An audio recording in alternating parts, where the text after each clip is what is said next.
Assalamualaikum warahmatullahi wabarakatuh. Gimana kabarnya? Puasanya semakin lancar? Aku punya cerita pada waktu itu tahun 1998.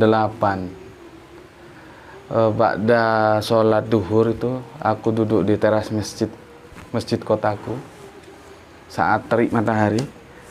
Tidak lama kemudian masuklah ke halaman masjid seorang bapak tua dengan mengendarai sepeda ontelnya, sepeda pancal gitu.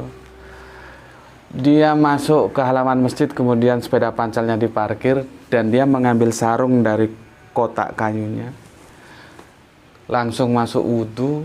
Setelah itu sholat duhur.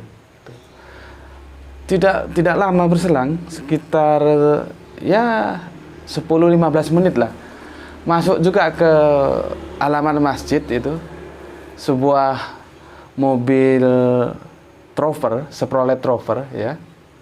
Dari dalam keluar seorang bapak juga sama,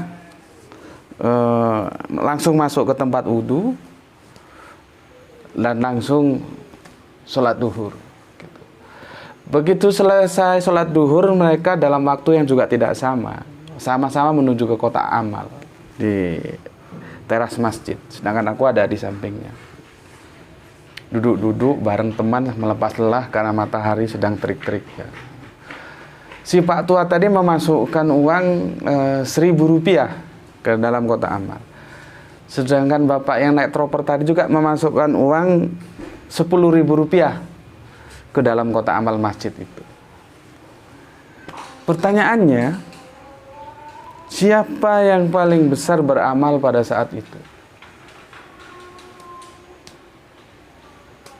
Pak tua dengan sepeda pancalnya itukah yang beramal 1.000, atau bapak yang mengendarai troper tadi dengan beramal 10.000? Mana yang besar, mana yang kecil? Kita tidak bisa menyimpulkan mana yang besar, mana yang kecil, karena bisa saja yang besar dikalahkan oleh yang kecil, dan bisa saja yang kecil mengalahkan yang besar. Masalahnya apa? Kita tidak tahu.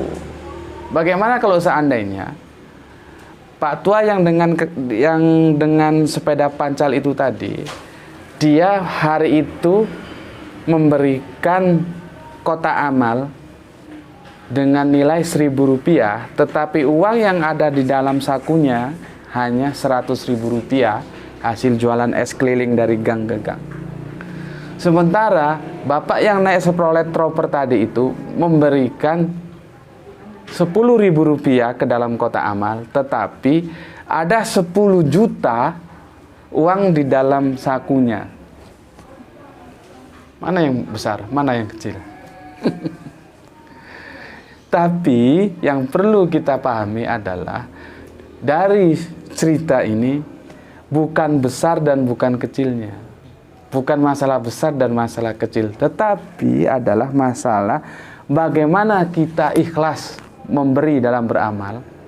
Itu satu konteks tersendiri, dan seberapa pantas sebetulnya yang harus kita berikan dengan posisi kita masing-masing dalam beramal, itu juga suatu konteks tersendiri. Itu yang bisa aku sampaikan, aku bagikan sebuah cerita. Mari kita renungkan, menjadi renungan kita bersama, bagaimana supaya semuanya menjadi sama-sama lebih baik. Oke, selamat menunggu berbuka puasa.